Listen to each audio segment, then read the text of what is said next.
Bonsoir et bienvenue dans Les Aventuriers de l'étrange sur Sud Radio. Ce soir, je vais avoir le plaisir de recevoir un scientifique allemand de réputation mondiale dans le domaine de la recherche concernant les phénomènes paranormaux. Il s'agit de Walter von Lukadou. Il est docteur en sciences et en philosophie et il dirige depuis plus de 30 ans le service de consultation parapsychologique de Fribourg en Allemagne. Ce service qu'il a créé est unique au monde car il est considéré comme étant d'utilité publique et par là même financé donc par l'État allemand. Alors comment fonctionne ce service? Quel service rend-il à son pays et à ceux et celles qui y ont recours? Quelles sont les théories que Walter von Lukadou explore pour comprendre et essayer d'expliquer les phénomènes paranormaux? Quels sont les cas les plus intéressants qu'il a étudiés durant toutes ces années? C'est autant de pistes que nous allons explorer en sa compagnie durant donc presque toute cette émission. Je signale au passage que je suis d'autant plus ravi de le recevoir que cela fait, comme je le disais à Émilie tout à l'heure, plusieurs années que M. von Lukadou ne s'était pas exprimé sur un média français. Alors, pour m'épauler dans la traduction, je vais avoir à mes côtés Cécile Arnaud, qui nous rapportera avec tout son talent les propos de Walter von Lukadou. Mais avant de retrouver ce grand scientifique allemand, j'ai demandé à Renaud Évrard, que vous connaissez bien, si vous êtes un habitué des Aventuriers de l'étrange, de venir me rejoindre, car il a travaillé dans son service durant plusieurs mois. Il va nous brosser son portrait d'ici quelques instants. Renaud Évrard, bonsoir. Bonsoir. Vous allez bien ? Oui, très bien, très bien. Alors, vous allez avoir la responsabilité de nous faire le portrait de Walter von Lukadou. Vous avez passé combien de temps avec lui, à peu près? Très peu, finalement, très peu, très peu. Oui, enfin, très peu. Vous avez eu le temps de faire le tour du service, de regarder comment il fonctionnait, en fait, non, d'échanger c'est pas beaucoup. exact ce que vous avez dit, parce qu'à Freiburg, il y a deux services. Oui. Il y a donc ce service de Walter von Lukadou et il y a un autre service de consultation plus universitaire et privé. Oui. Et c'est dans ce service privé que j'ai en fait effectué mon stage de 6 mois. Bon, alors vous nous parlerez de Walter von Lukadou, que vous avez malgré tout côtoyé quand même, oui. et rencontré à maintes reprises. Et à la fin de l'émission, on fera une sorte de débriefing avec vous, si vous le voulez bien, peut-être revenir et éclairer certains points, notamment le MPI, qui est la théorie de Walter von Lukadou concernant l'explication, la tentative en tout cas d'explication, la piste de recherche pour expliquer les phénomènes paranormaux. Et ensuite, nous répondrons à des questions que les auditeurs nous laisseront au 0826 300 300 en compagnie également de Pierre Massias qui vient de me rejoindre. Salut Pierre. Bonsoir Louis. Alors Pierre Massias, tu t'occupes du site sur lequel on retrouve toutes les archives des Aventuriers de l'étrange. Je le rappelle, psiland.org, psiland.org, site qui fonctionne toujours bien. Toujours bien, oui, il est fréquenté. Aujourd'hui, j'ai pu mettre l'émission d'hier soir. Magnifique. Tout le monde peut l'écouter, même nos amis eurovilliens directement de l'Inde. D'accord, génial, et ça fonctionne toujours aussi bien. On va télécharger les Aventuriers de l'étrange. Voilà, ça.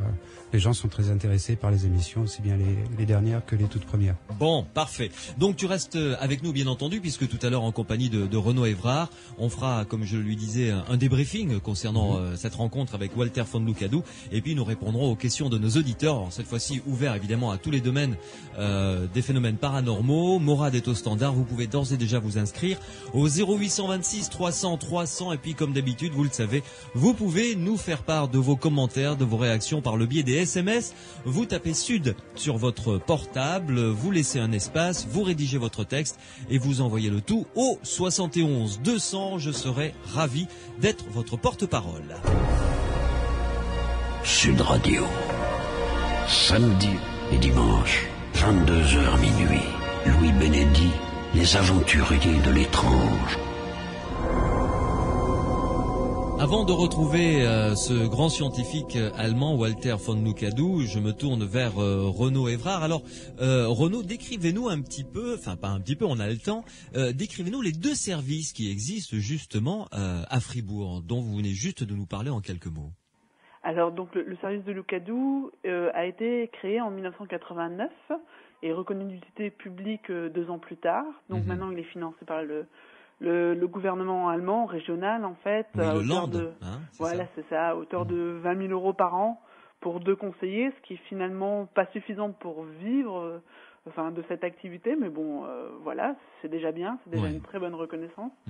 Et il y a un deuxième service qui est, lui, à l'Institut des zones frontières de la psychologie et de l'hygiène mentale, donc IGPP, encore à Freiburg, ils sont quasiment voisins, mais ce service-là est issu d'une recherche universitaire en fait, visant justement à voir quels étaient les besoins des populations concernant ces questions, les problèmes que ça pouvait poser par rapport aux expériences paranormales, qu'ils appellent expériences exceptionnelles. Ouais. Et donc eux sont pas du tout financés par le gouvernement et ils se gèrent eux-mêmes quoi. Ce qui est intéressant, c'est que c'est gratuit, autant chez Lucadou que à l'IGPP, le service est gratuit, hein, les consultations, voilà quoi. Et donc ils arrivent à trouver des solutions de financement autres, pas du tout en vendant des gris-gris ou des choses comme ça. Mais encore heureux. Mais voilà, donc un côté c'est un peu plus universitaire, et de l'autre côté Lucadou est peut-être plus indépendant dans sa pensée, dans son style de travail, mais en même temps c'est voilà quoi, c'est Lucadou. Ouais. Alors justement, décrivez-nous l'homme Walter von Lucadou, puisque vous avez eu la chance de le rencontrer à quelques reprises. Ah ben en fait, je vais remonter toute l'histoire. Je comptais faire un mémoire. J'ai fait un mémoire sur les approches psychologiques des personnes qui se disent hantées. Et j'avais lu un livre de Pascal Catala qui évoquait un peu sa théorie, que j'avais trouvé très surprenante. J'avais mis quelques mois à m'en remettre. J'étais passé du dédain finalement à une curiosité. Et puis j'avais essayé de contacter l'auteur et il m'avait franchement invité à venir à Freiburg, sachant que j'habitais à Strasbourg, c'est seulement 80 km. Ah oui, c'est effectivement. tout à fait faisable en train. Ouais. Ça se fait, voilà. Et donc, je suis partie visiter Strasbourg et puis je me suis rendue avec des croissants à 9h du matin. À Fribourg. Et voilà, tout à fait. Et puis, j'ai eu droit à 6 heures d'entretien, ce qui est pas rien, quoi. Pour un accueil très chaleureux. Donc, en fait, il vit quasiment dans le lieu où il travaille. Il y a plusieurs pièces, plusieurs bureaux et tout ça. Mais puis donc on a discuté pendant dans la cuisine de plein de choses. Donc en anglais, allemand, français, c'était un petit peu très amusant, mais très chaleureux autour d'un petit déjeuner. Et puis j'ai pu l'interviewer comme ça pour mon mémoire et apporter un élément de quelqu'un qui a vraiment une pratique de la chose. On sent que c'est un passionné. Vraiment, il vit pour ce que je pourrais qualifier. Il vit pour sa mission. C'est pas tellement un missionnaire, je dirais que c'est un scientifique. Vous avez dit, par exemple, comme diplôme qu'il était docteur en sciences et en philosophie. Oui. En fait, c'est pas ça. Il a commencé par la physique, par avoir un doctorat tout à fait classique, et puis il a lu quelques bouquins qui ont attisé sa curiosité, et finalement il s'est inscrit dans une recherche à l'IGPP, à la fois théorique, physique, et puis simultanément il s'est formé à la psychologie. Je sais avoir aussi un doctorat en psychologie, donc on a quelqu'un d'assez hybride et d'assez fantastique, pour le milieu, d'être à la fois physicien et psychologue. Donc on a un double aspect, une double curiosité par rapport à ces événements. Et donc, sa pratique, il l'a mûrie au fur et à mesure. Il a écrit d'abord beaucoup d'articles, il a fait des expériences à Freiburg, à Utrecht. Et il est devenu très connu au niveau parapsychologique. Et puis, il s'est rendu compte que ce qu'il avait à apporter, peut-être, ou la finalité de la parapsychologie pour lui, c'était peut-être d'avoir une application clinique. Parce que justement, on trouvait des limites ou des lois, finalement, intrinsèques au phénomène qui permettaient de donner des informations ou des conseils intéressant pour les personnes qui sont en prise avec ces phénomènes et qui savent pas du tout quoi faire. Par exemple, des questions est-ce que c'est dangereux, comment faire pour que ça s'arrête, des choses comme ça, quoi. Ouais. Et est-ce que vous nous confirmez que son service de consultation parapsychologique à Fribourg, donc en Allemagne, est quelque chose qui est assez unique au monde finalement, dans le sens où c'est reconnu d'utilité publique? Oui, alors c'est unique au monde aussi pour la fréquence, c'est-à-dire qu'on se rend bien compte que c'est un grand besoin parce qu'il y a 3000 personnes qui viennent consulter chaque année en fait. Donc ça peut être, c'est pas forcément ils viennent à Freiburg, mais ça va être des coups de fil et voilà, ils sont 2 pour recevoir 3000 personnes par année. Je vous laisse faire le calcul, ils y passent beaucoup de temps. Ouais. Mais voilà, donc c'est un travail aussi en plus de ça sur Freiburg. Il fait des cours, des formations, des conférences, il a écrit plusieurs ouvrages, mais partout dans l'Europe, quoi. Donc il est souvent en voyage et il se réserve des bouts de semaine à gauche, à droite. Et l'unique au monde, maintenant, c'est plus le cas, mais c'est vrai que c'est plutôt un précurseur dans ce niveau-là, en fait. Oui. Merci Renaud. Donc, on se retrouvera tout à l'heure après l'interview de Walter von Lucadou que vous allez découvrir puisqu'il est mon invité d'ici quelques instants. Le temps pour moi de vous rappeler que, bien entendu, vous êtes les bienvenus dans cette émission. Juste après l'interview et après en avoir discuté avec Pierre Massias et Renaud Évrard, eh bien, l'antenne vous sera entièrement consacrée pour analyser vos témoignages, répondre à vos questions. Vous pouvez nous appeler d'ores et déjà au 0826 300 300, 0826 300 300 ou évidemment me contacter directement par SMS. Vous tapez Sud sur votre portable, vous laissez un espace, vous rédigez votre texte, votre question, votre commentaire et vous me l'envoyez au 71 200. J'en prendrai bonne note dès qu'il arrive sur l'écran qui est juste à côté de moi et évidemment je serai votre porte-parole. Donc restez avec nous, voici la rencontre avec Walter von Lucadou. Sud Radio, samedi et dimanche, 22h minuit, Louis Benedy, les aventuriers de l'étrange.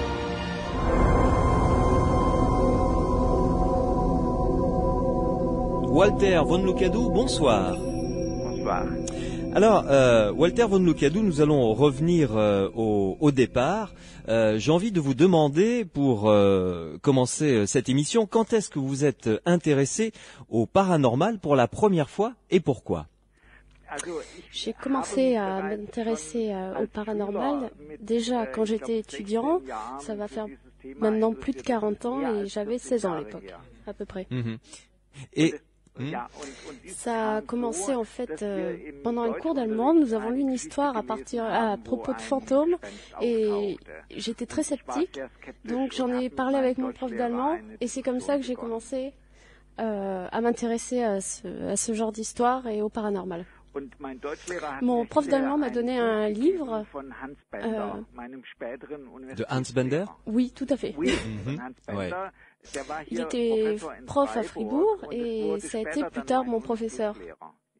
Il m'a donné d'autres livres à lire, j'étais toujours aussi sceptique et donc c'est comme ça que j'ai continué à m'intéresser, ça m'a poussé à aller plus loin dans mes recherches.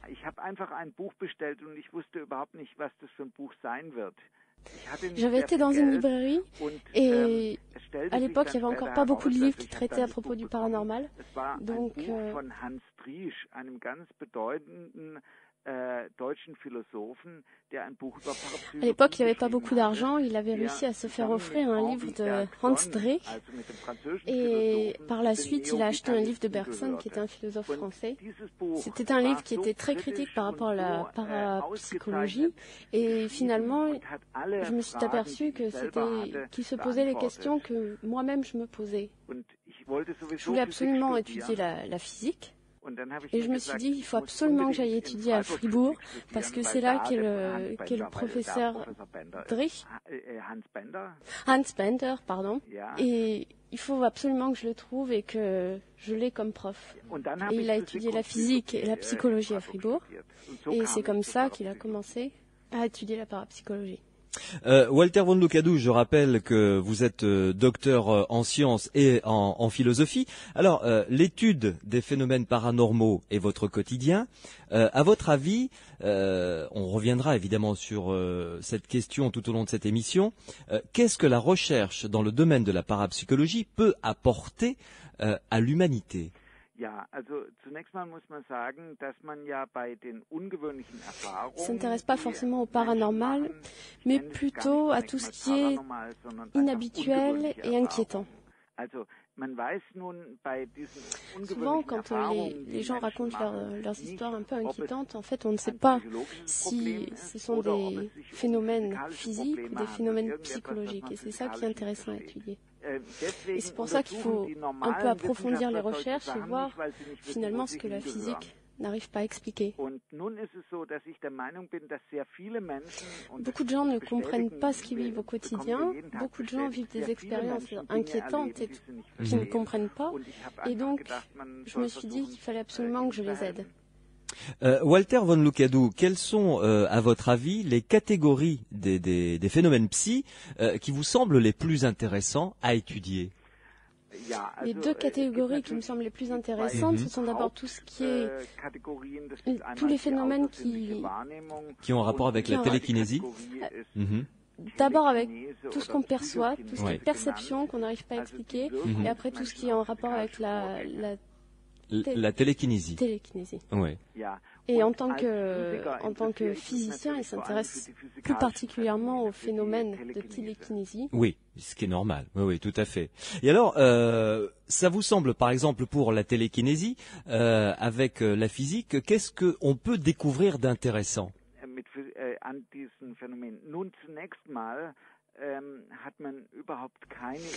En fait, ce qui est intéressant, c'est que, par exemple, pour toutes ces histoires d'esprit frappeur, des poltergeists, oui. Des poltergeists, on ne sait pas si c'est vraiment des phénomènes qui existent, si c'est psychologique, si c'est physique. Ist auch heute noch umstritten. Also viele Wissenschaftler sagen, es handelt sich dabei um Täuschung oder gar um Betrug und diese Phänomene existieren nicht wirklich. Aber was wir in unserer Beratungsstelle feststellen ist, dass solche Sachen so Beaucoup pensent que ce sont des bêtises, que ça n'existe vraiment pas, mais finalement ça se passe tellement souvent c'est un phénomène qu'on ne peut pas nier. Walter von Lukadou, on fait une première pause. On se retrouve dans quelques instants pour continuer à discuter ensemble avec la traduction qui est assurée ce soir dans Les Aventuriers de l'étrange par Cécile Arnaud. Vous le savez, vous pouvez intervenir dans les émissions, dans toutes les émissions des Aventuriers de l'étrange. Vous êtes ici chez vous. Vous pouvez nous appeler, Morad est au standard, au 0826 300 300 ou par le biais des SMS. Vous tapez Sud sur votre portable, vous laissez un espace, vous rédigez votre texte, votre réaction, votre question, et ensuite vous envoyez le tout au 71 200. À tout de suite. Sud Radio, samedi et dimanche, 22h minuit. Louis Bénédy, les aventuriers de l'étrange.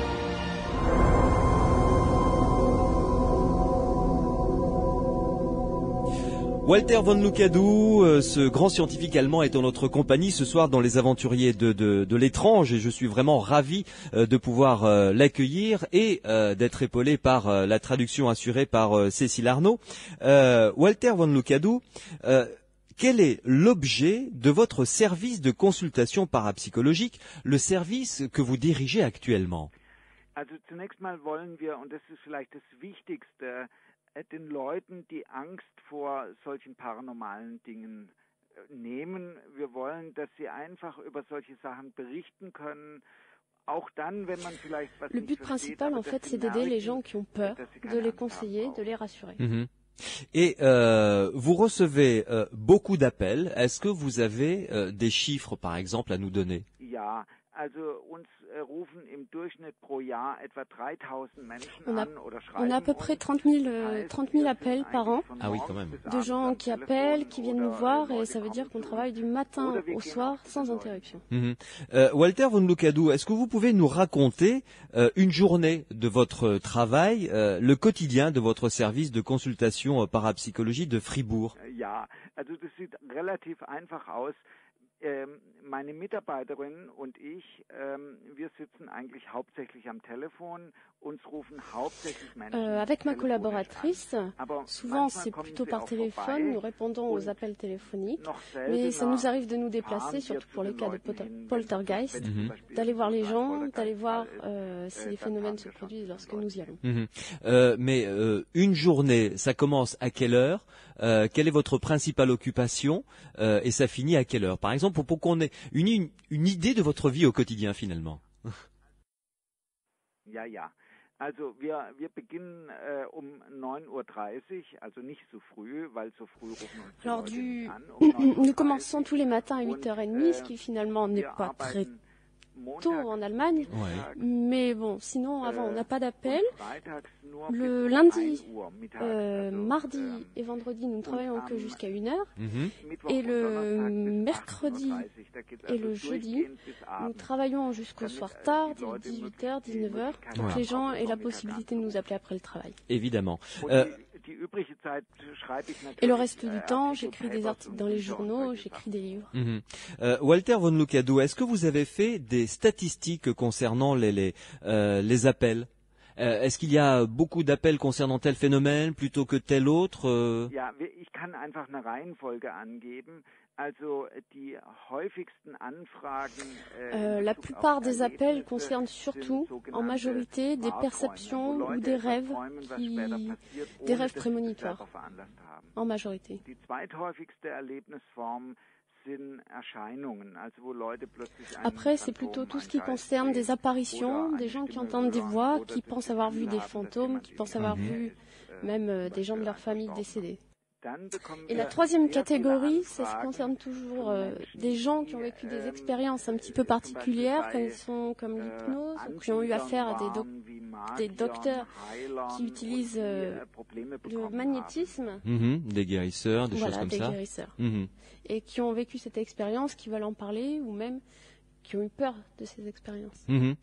Walter von Lucadou, est-ce que vous êtes soumis souvent à des cas d'escroquerie? Also ich habe den Eindruck, dass die Menschen, die uns anrufen, uns keine Märchen erzählen, sondern die haben... Les gens qui nous appellent ou qui viennent nous voir ont vraiment quelque chose à nous raconter, à nous expliquer, et j'ai vraiment pas l'impression que les gens mentent. Oui. Mais est-ce que vous avez reçu des gens qui ont été victimes d'escrocs, en revanche, de faux voyants, de faux guérisseurs, vous voyez? Oui, bien sûr, il y a beaucoup de charlatans qui abusent des gens qui finalement sont plutôt vulnérables et qui épargnent souvent beaucoup d'argent qu'après ils dépensent auprès de ces gens-là et ça donne des résultats catastrophiques. Ouais. Walter von Lucadou, combien de cas méritent une investigation, c'est-à-dire une recherche un peu plus poussée par an à peu près? Also wir untersuchen hauptsächlich diese Spukfälle, also diese Poltergeistfälle.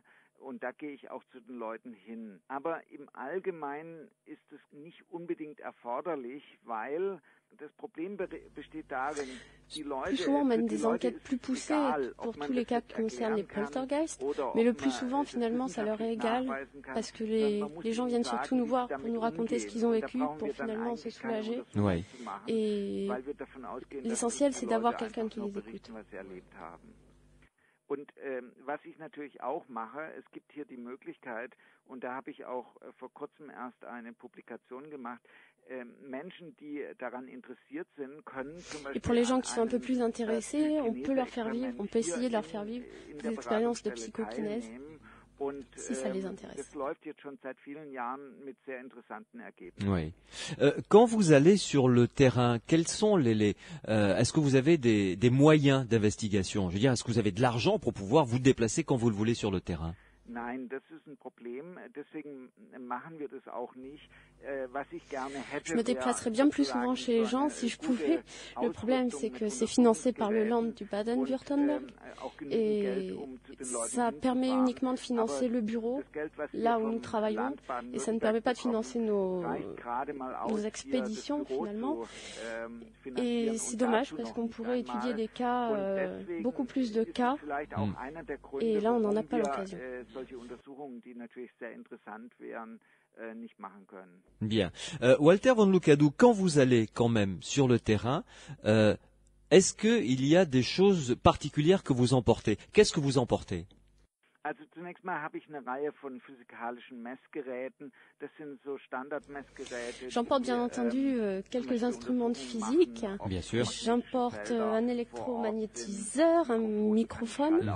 Mais finalement, souvent les gens que l'on va voir, ce sont des gens qui ont non pas des problèmes psychologiques, mais qui ont des perceptions qui leur sont propres. Et ça n'a rien à voir avec la physique. On ne peut pas les expliquer de façon physique. Donc c'est pour voir, finalement, uniquement plutôt observer. Être témoin, quoi, de ce qu'il dit. Ouais. Tout à fait.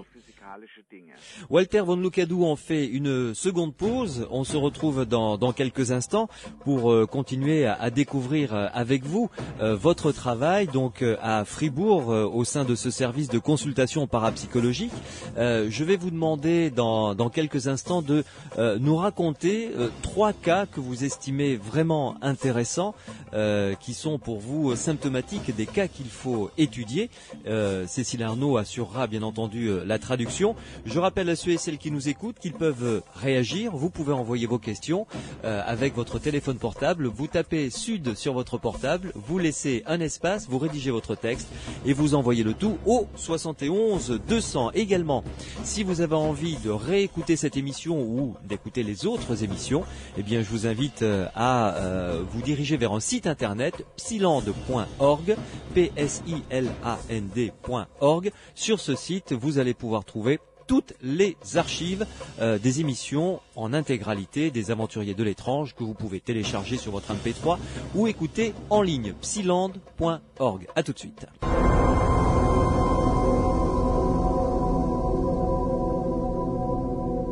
Walter von Lucadou est en notre compagnie. Il dirige le service de consultation parapsychologique de Fribourg, service qu'il a créé, qui est unique au monde.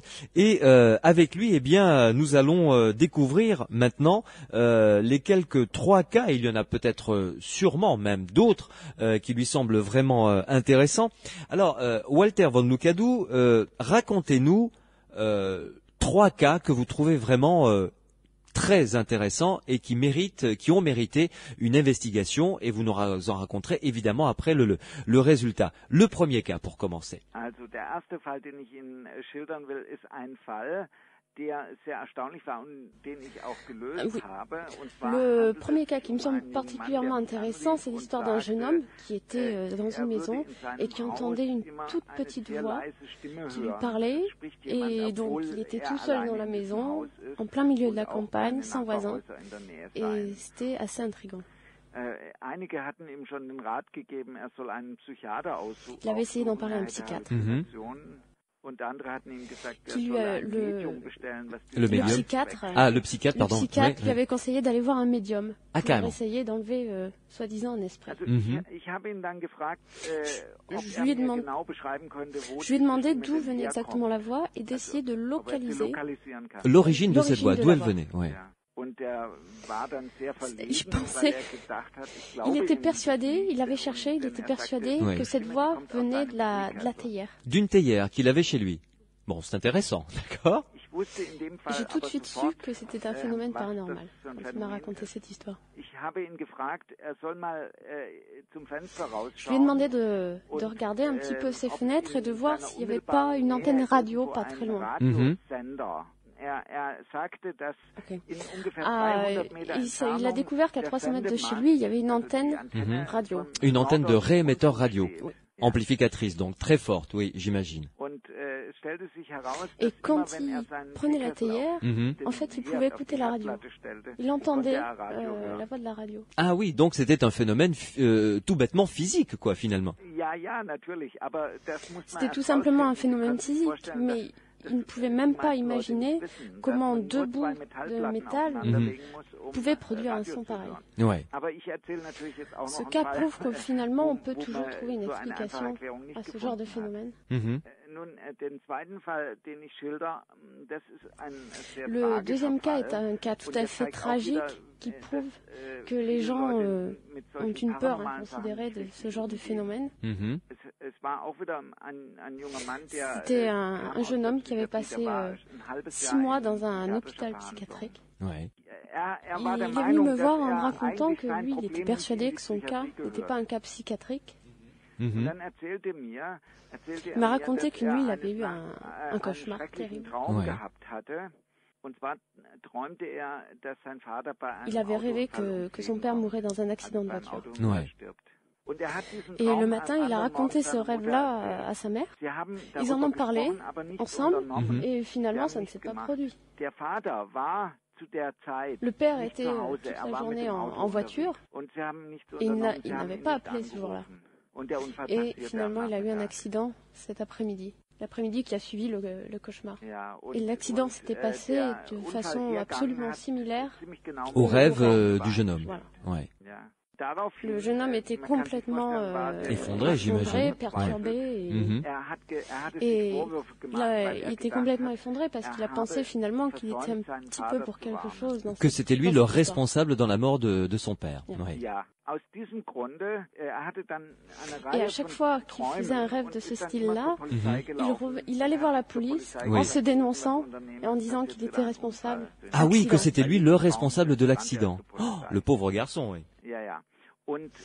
La police l'écoutait et a fini par l'envoyer dans un hôpital psychiatrique. Ah oui. Je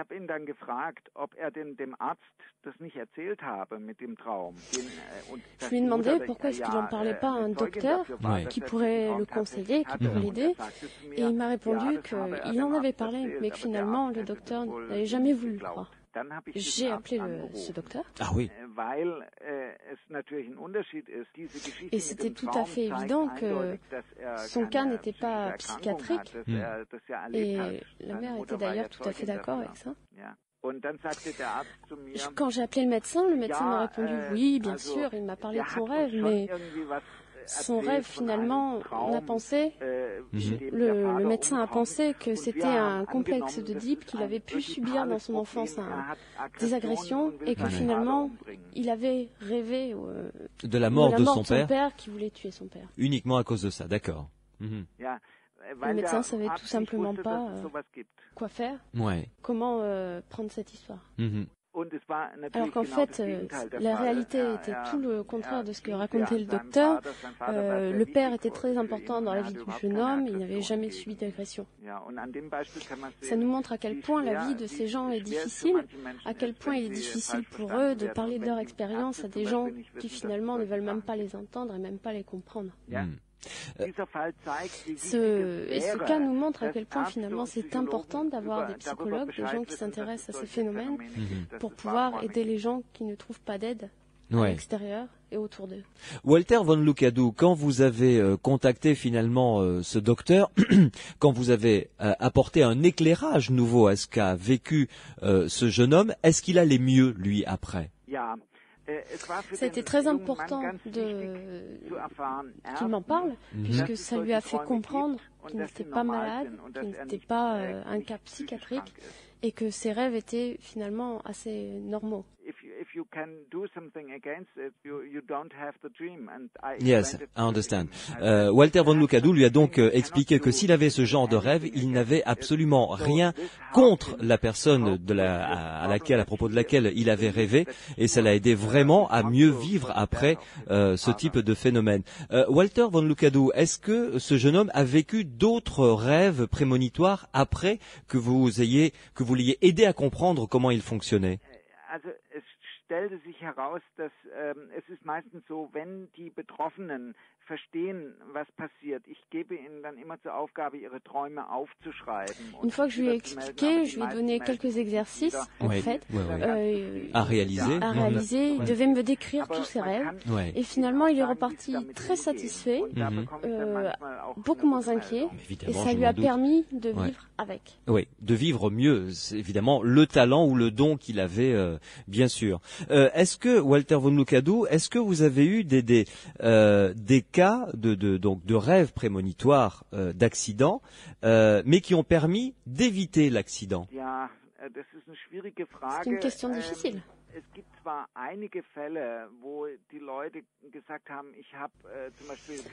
Il y a eu quelques cas comme ça où des gens rêvaient que leur avion s'écrasait, donc qui finalement ne prenaient pas l'avion, et effectivement l'avion s'était écrasé. Ah oui, l'avion s'était écrasé finalement, oui. Mais c'est plutôt rare. Un cas concret, par exemple, une jeune femme qui devait prendre l'avion pour partir aux États-Unis. Au dernier moment, avant de monter dans l'avion, elle a entendu la voix de sa sœur qui l'appelait à l'aide. Et au dernier moment, elle a fait demi-tour et elle a appelé chez elle pour savoir si sa sœur était là, et finalement, elle n'était pas là. Mais sa sœur n'avait pas de problème, elle n'était pas à la maison, mais tout allait bien. Et finalement, elle a loupé l'avion. Et l'avion s'est écrasé. Il y a beaucoup de cas comme ça, mais finalement, c'est pas trop ce qui se cache derrière. Je ne sais pas vraiment l'expliquer actuellement. Walter von Lucadou, le troisième cas. Le troisième cas dont j'aimerais vous parler, c'est une histoire de poltergeist. C'est l'histoire d'un jeune couple qui venait de se marier, qui avait décidé de partir à la campagne, dans un petit village. Ils avaient acheté une maison dans le but de monter une auberge, un restaurant. Ouais. La maison était très vieille, elle était vide depuis très longtemps. Ouais. Ils avaient tout rénové eux-mêmes avec beaucoup de passion. Ouais. C'était beaucoup investi dans cette maison. Mhm. Et on commençait à se produire des phénomènes, des bruits dans la cave, des bruits dans la grange, des portes qui s'ouvraient. J'ai conseillé à la dame de tenir un carnet de bord, une sorte de journal, où elle devait noter tout ce qui se passait, tout ce qu'elle pouvait observer. Tout ce qui était anormal, de le noter sur ce carnet. Voilà. Ouais. Elle m'envoyait régulièrement des lettres où elle me décrivait tout ce qui se passait de bizarre dans la maison. Voilà, toutes ces expériences. Ouais. Et par exemple, il s'est passé un cas à côté, un chien qui était mort et qui, avant, n'osait jamais rentrer dans cette maison, qui n'osait pas s'en approcher. Ouais. Et tout le monde dans le village avait peur de cette maison. Et un jour, ils ont vu une lumière traverser une pièce. Mhm. Une lumière traversait une pièce. Ah bon, d'accord. Oui. Et il y avait donc beaucoup de phénomènes qui se passaient qu'on pouvait observer. Ouais.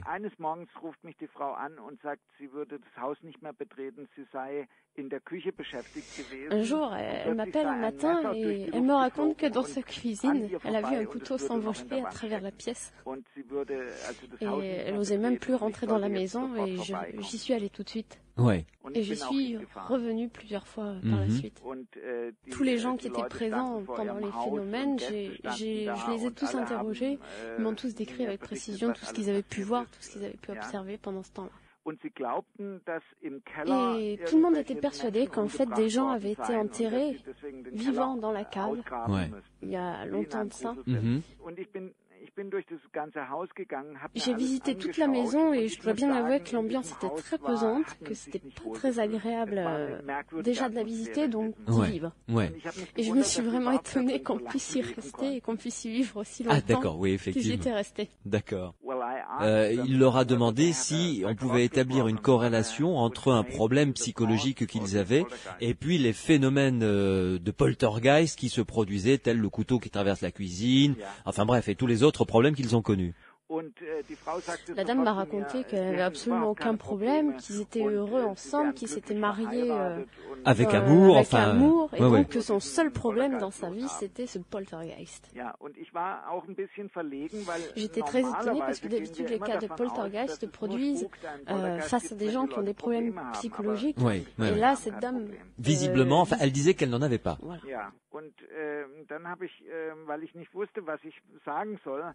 Donc j'en ai profité pour regarder un petit peu le journal de bord qu'elle m'avait envoyé chaque jour et toutes ses lettres. Ouais.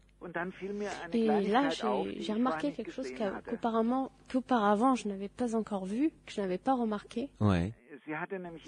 Et à chaque fois qu'elle a écrit, qu'elle a décrit ses expériences, elle pouvait noter précisément quand s'étaient produits les phénomènes et où était chaque personne de la maison. Au moment où se produisait le Au moment où se phénomène. produisait le phénomène, elle Ouais. pouvait savoir, elle savait où était son mari, elle savait où étaient les amis. Mhm. Et on s'est aperçu que les phénomènes se produisaient uniquement lorsque son mari était absent. Et j'ai compris, nous dit Walter von Lucadou, que en fait le phénomène qui se produisait, ce poltergeist, n'avait pour seul but que de faire revenir le mari de cette jeune femme à la maison. Elle était complètement bluffée par cette explication. Alors je lui ai demandé comment elle expliquait ce phénomène, comment elle expliquait ça. Ouais. Elle m'a expliqué que son mari travaillait dans un village voisin Ouais. et qu'il n'aimait pas aller au travail, il n'aimait pas son travail en fait. Je lui ai demandé pourquoi est-ce qu'il abandonnait pas son travail dans ce cas-là et Oui, pourquoi puisqu'il ne il l'aimait n'aidait pas. pas à tenir le restaurant Ouais. tous les Mhm. deux.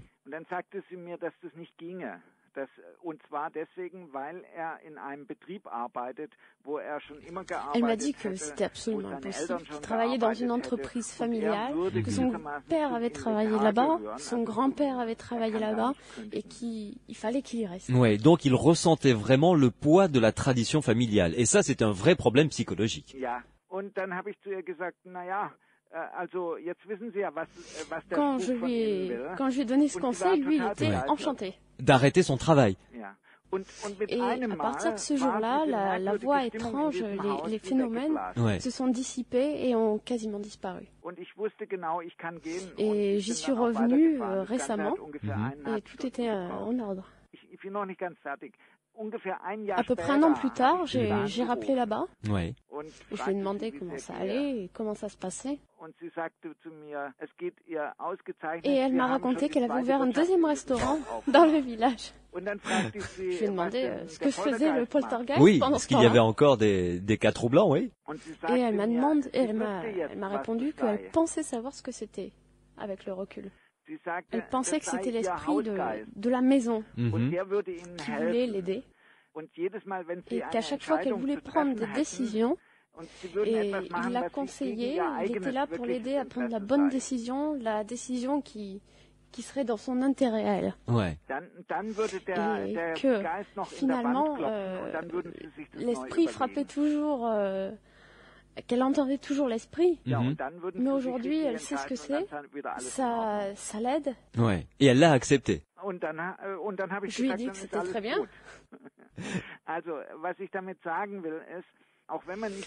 Même si on ne comprend pas très bien ce qui se passe, il faut savoir que le poltergeist a toujours un rôle, a toujours une fonction à jouer.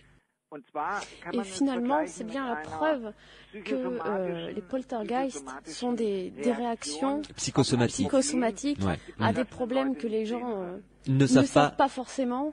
Ou qu'ils ne savent pas extérioriser autrement. Et donc, ils les extériorisent de cette manière-là. Mais donc, il y a toujours dans ce restaurant des phénomènes paranormaux. Mais seulement quand elle a des problèmes, maintenant. D'accord. Vous êtes allé, Walter von Lukadu, dans ce restaurant. Est-ce qu'on y mange bien?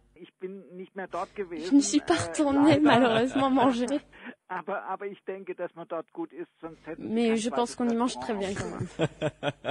Walter von Lukadu, on va faire une pause et on va se retrouver dans quelques instants pour continuer à discuter avec vous, avec l'aide de notre traductrice Cécile Arnaud, et je rappelle que vous allez pouvoir évidemment, si vous prenez cette émission en route, la réécouter en entier sur le site psilande.org où il y a toutes les émissions des Aventuriers de l'étrange à votre disposition. Vous pouvez les télécharger ou les écouter sur internet comme bon vous semble. Le site, donc, je vous le rappelle, psilande.org, psilande.org. On se retrouve avec ce grand scientifique allemand, Walter von Lukadu, dans quelques instants.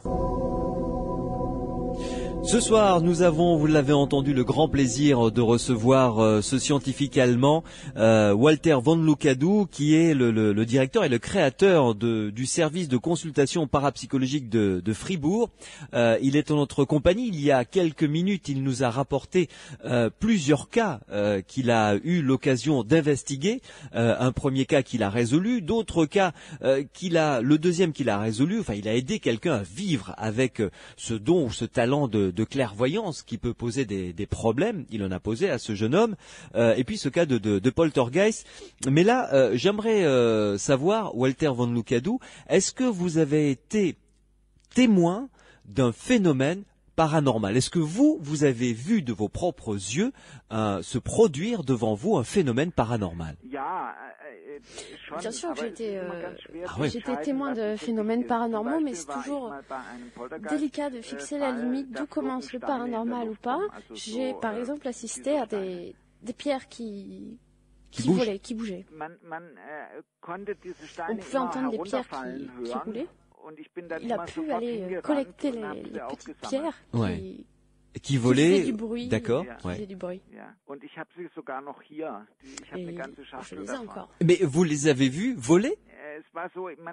On les a entendus bouger, on les a pas vus. Et quand on a voulu aller voir, elles étaient inertes, elles ne bougeaient plus. Calmes. Ouais. La question qu'on s'est posée, c'est est-ce que quelqu'un les a lancés, est-ce que quelqu'un les a fait bouger? Ouais. Et ça m'a demandé beaucoup de travail, beaucoup d'efforts pour essayer de savoir finalement si quelqu'un était intervenu dans ce phénomène ou pas. Ouais. Alors un cas où c'était une famille, le père était cuisinier et il avait cuisiné une soupe. Ouais. J'étais tout seul avec lui dans la cuisine. Et tout d'un coup, j'ai vu une pierre voler dans la soupe. Mais j'avais vu personne le lancer. Et j'étais un peu surpris. Et finalement, ça a renversé toute la soupe. Le monsieur ne croyait pas à tous ces phénomènes. Et il a pensé que c'était avec la cuillère qu'il avait peut-être pu lancer ce caillou dans la soupe. Voilà. Ouais.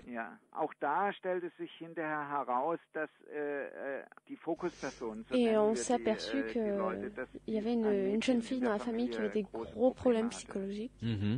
Et quand on a réussi à l'aider, les phénomènes se sont arrêtés, ont disparu. Paranormale Phänomene beobachtet habe, dann muss ich natürlich auch sagen, dass ich sehr viele Experimente durchgeführt habe, bei denen j'ai fait beaucoup d'expériences qui me permettent de prouver que des phénomènes peuvent se produire sans l'intervention de personnes. J'ai construit moi-même j'ai essayé de provoquer moi-même des phénomènes paranormaux et de pouvoir les observer. Les expériences que j'essaye de construire, finalement, peuvent paraître banales à des gens normaux, à des gens tout à fait qui ne sont pas avertis de ce genre. Voilà. Mais finalement, pour un scientifique, c'est tout à fait intéressant de pouvoir observer les résultats et de pouvoir après établir des statistiques. Oui, ce sont des micro-phénomènes que vous produisez. Ja, ich möchte mal Folgendes sagen. Eigentlich ist es gerade umgekehrt. Nicht diese Phänomene beim Poltergeist oder die Erlebnisse, die Menschen mir berichten. Pour moi, ces expériences sont une occasion de prouver que les gens vivent bien des expériences paranormales et finalement permettent de prouver que oui, les poltergeists sont bien des phénomènes paranormaux qui ne sont pas une preuve en eux-mêmes. Oui, les apparitions également, enfin ce genre de phénomènes.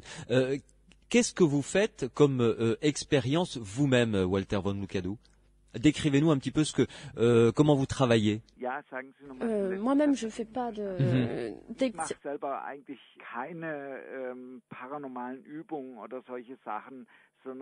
Je ne fais pas d'expériences de paranormal, j'essaye de construire des expériences de psychokinèse plutôt. Ouais. Des petites expériences. Ce sont des expériences avec des générateurs aléatoires qui sont dans des ordinateurs, des expériences finalement tout à fait classiques qui sont faites dans de nombreux laboratoires qui s'intéressent à la recherche scientifique des phénomènes paranormaux dans le monde entier. Walter von Lukadou, parlons un petit peu de la recherche, puisque là vous avez un côté, je dirais, opératif avec votre service de consultation parapsychologique. Essayez de nous expliquer ce qu'est le MPI que vous avez créé. Ja, also man hat ja jetzt sehr viele Experimente, man hat sehr viele Daten und jetzt geht es darum. À partir de toutes les expériences qu'on a montées, de tous les chiffres qu'on a pu récolter, on a pu établir un modèle, une théorie. Die wesentliche Aussage dieses Modells der pragmatischen Information. On peut parler de ce modèle qui est le modèle de l'information pragmatique en peu de mots. Le sens d'une expérience paranormale ne peut être réellement interprété que par la personne elle-même, puisque c'est celle qui vit une expérience paranormale qui peut vraiment en donner le sens. Or, est-ce qu'on peut créer un outil pour mesurer le sens? Je redonne un exemple, donc on va reprendre l'exemple de ce jeune homme qui est arrivé de son père que son père mourait dans un accident de voiture, oui. Il y a des milliers d'accidents par jour dans le monde entier, mais il ne rêvait pas de cela. Oui. Warum träumt nur in dem Fall von seinem Vater? Weil sein Vater für ihn wichtig ist. Es ist sein Vater. Pourquoi est-ce qu'il a rêvé précisément de l'accident de son père? Tout simplement parce que son père était très important pour lui. Bien sûr, oui. In dem Sinne misst l'importance que les gens, pour vous, les gens ou les choses, en fait, influent sur les phénomènes paranormaux. C'est la première raison. Donc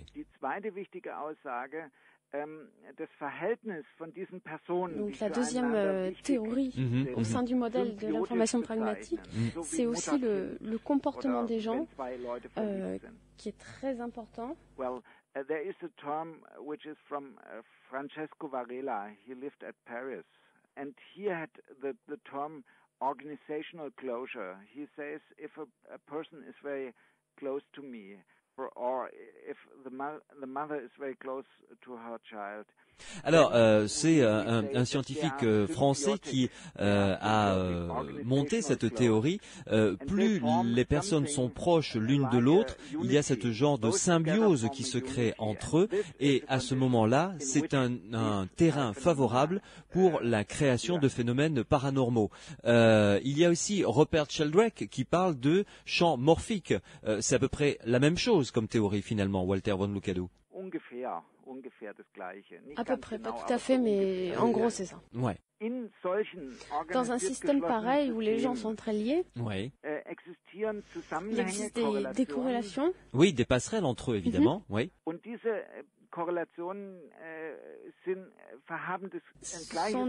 Des corrélations non locales comme ça existe dans le monde physique. C'est-à-dire que quand il y a une expérience en termes de physique, je vais peut-être dire des bêtises, donc je m'excuse auprès des physiciens, mais quand on influe sur un proton, l'autre est influé immédiatement, quelle que soit la localité de l'un et de l'autre. Donc ça procède même dans une organisation sociale entre êtres humains. Le modèle physique prend exemple sur le modèle social prend exemple sur le modèle physique avec les atomes. Dans ce cas-là, tout à fait, oui. C'est une théorie issue de la physique quantique.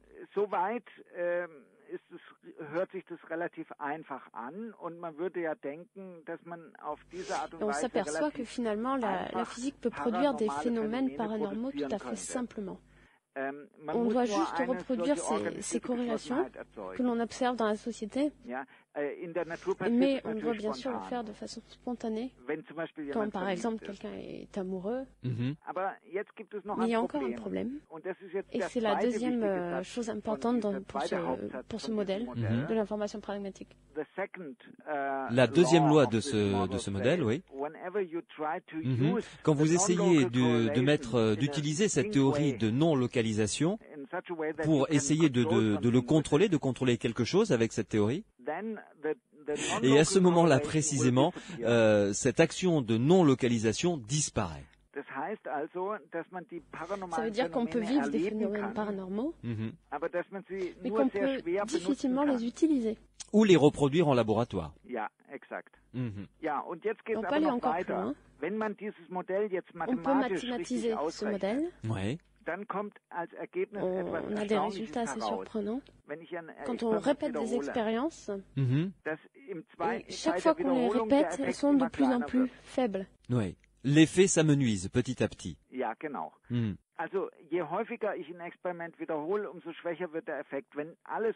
plus on les répète, plus souvent on les répète, et plus elles deviennent constantes.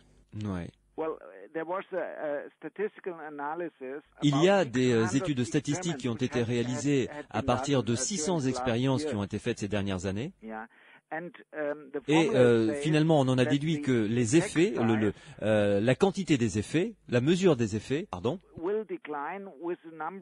décline au fur et à mesure que le nombre d'expériences sont réalisées. Et c'est inversement proportionnel par rapport au nombre d'expériences qui sont réalisées. C'est ça qui a fait l'originalité de la théorie du modèle de l'information pragmatique. Oui. Et ça m'a permis de voir que finalement ce modèle n'était pas complètement faux et qu'il pouvait servir. Ouais. Et aujourd'hui, je l'utilise à peu près assez souvent au bureau pendant mes consultations.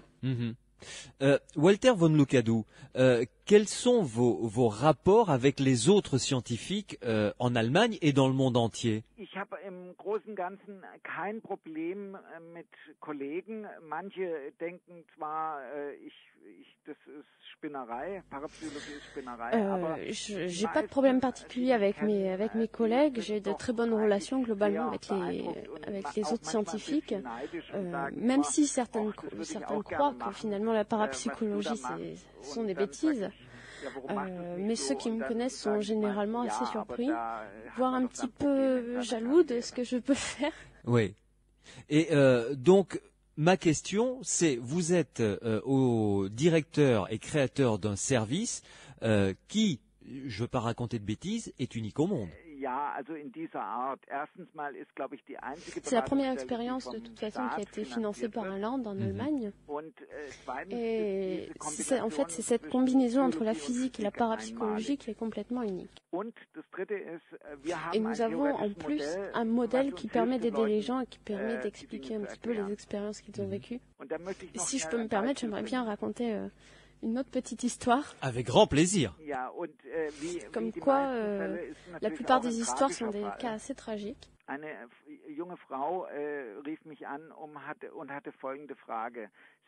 Une jeune femme un jour m'a appelé et elle m'a expliqué que depuis 4 semaines, elle faisait le même rêve chaque nuit. Et elle rêvait chaque nuit que son petit ami avait un accident de moto. En fait, son ami n'avait pas encore de moto, mais il voulait absolument s'en acheter une. Et elle voulait le persuader de ne pas en acheter, évidemment, parce qu'elle avait peur. Oui. Et lui voulait la persuader qu'il fallait absolument qu'il en achète une. Elle m'avait raconté qu'elle avait déjà perdu 2 amis dans des accidents de moto dans le passé. Elle m'avait raconté donc qu'elle avait perdu ses 2 amis dans des accidents de moto et que chaque fois auparavant, elle en avait rêvé. Elle avait déjà fait des rêves prémonitoires comme quoi ils allaient se tuer en moto. Se tuer en moto, d'accord, ouais. Elle était complètement paniquée. Ah bah oui, je pense, oui. En apprenant que son ami voulait en acheter une moto. Ouais. Elle voulait savoir, elle voulait que je lui donne la probabilité que ce rêve se réalise, que ce rêve devienne réalité. Et c'était un cas théorique très intéressant. Quand on n'a pas de modèle pour expliquer ce phénomène, sachant qu'il s'est déjà passé 2 fois, on va lui répondre qu'il va forcément se produire une 3e fois. Mais le modèle dit exactement le contraire. Le modèle dit que comme il s'est déjà passé 2 fois, il y a peu de probabilité qu'il se réalise une 3e fois, puisque le modèle explique que plus l'expérience se répète, est réalisée, et et plus l'effet diminue en taille. Voilà. Et c'était très important de connaître ce modèle. Ouais. Et c'est vraiment une aide très importante pour les gens qui appellent, parce que ça permet de les rassurer et de ne plus avoir peur. Ouais. Et à chaque fois que j'ai appliqué ce modèle pour conseiller des patients, finalement, jamais rien ne s'est passé. Et donc, heureusement, j'ai toujours eu raison lorsque j'ai appliqué ce modèle. Ce qui veut dire, Walter von Lucadou, que le petit ami de cette jeune femme a peut-être acheté sa moto et il vit très bien. Je lui ai dit qu'il pouvait bien entendu acheter une moto, qu'il n'y avait aucune raison que le phénomène se produise et que le phénomène avait peu de chances de se reproduire. Mais je ne suis pas au courant qu'il y ait eu un accident de moto depuis.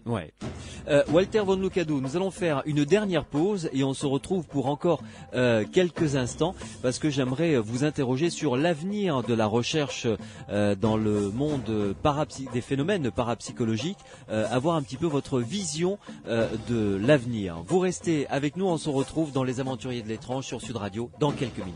Sud Radio. Samedi et dimanche, 22h minuit. Louis Bénédy, Les Aventuriers de l'étrange.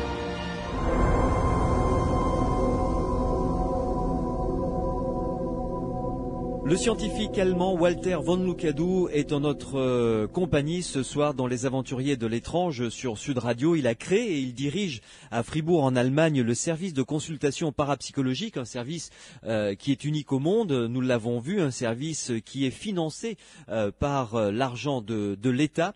Et c'est pas encore en France qu'on risque de voir ça, malheureusement. Walter von Lucadou, avec l'aide pour la traduction de Cécile Arnaud, dites-moi un peu. Comment est-ce que, cela fait 33 ans que vous travaillez sur les phénomènes paranormaux, que vous êtes dans ce domaine de recherche.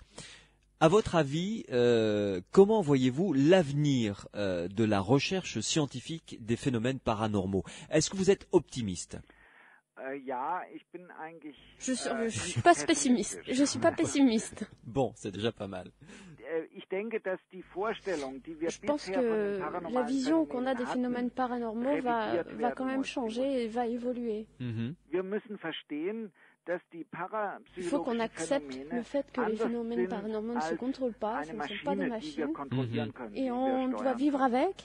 Ils apparaissent de façon spontanée. Ils sont l'expression de l'organisation intrinsèque de la nature, ce qui n'est pas facile évidemment à reproduire. Donc ce sont finalement des phénomènes naturels. Je pense que les nouvelles théories que la physique est en train de découvrir et de mettre en place permettront de découvrir que les phénomènes paranormaux finalement ne sont que l'expression d'un phénomène tout à fait naturel. Et donc mon vœu le plus cher, c'est que les gens apprennent à ne plus avoir peur des phénomènes paranormaux et puissent en parler normalement, sans avoir peur qu'on les juge et sans avoir peur de passer pour un fou. Voilà. Les gens ne doivent plus penser qu'ils sont fous lorsqu'ils observent des phénomènes ou qu'ils vivent des phénomènes paranormaux. Ouais. Et si ça se réalise, je serais vraiment très heureux. Mais je ne sais pas si je pourrais vivre le moment où ça se passera. Je ne sais pas si je pourrais être témoin de cette évolution assez fabuleuse. Walter von Lucadou, sans être indiscret, vous avez quel âge? J'ai 61 ans. Et vous devez être obligé de prendre la retraite à quel âge? C'est une bonne question. J'en sais rien. Bon, donc vous allez continuer la recherche, évidemment. Ah oui, c'est sûr. Bien. En tout cas, Walter von Lucadou, merci vraiment de nous avoir accordé cette interview, parce que je sais que ça fait très très très longtemps que vous n'avez pas parlé dans un média français. J'aimerais bien vivre un peu plus longtemps en France pour pouvoir améliorer mon français. Et peut-être qu'une prochaine fois, je pourrais faire un interview en français.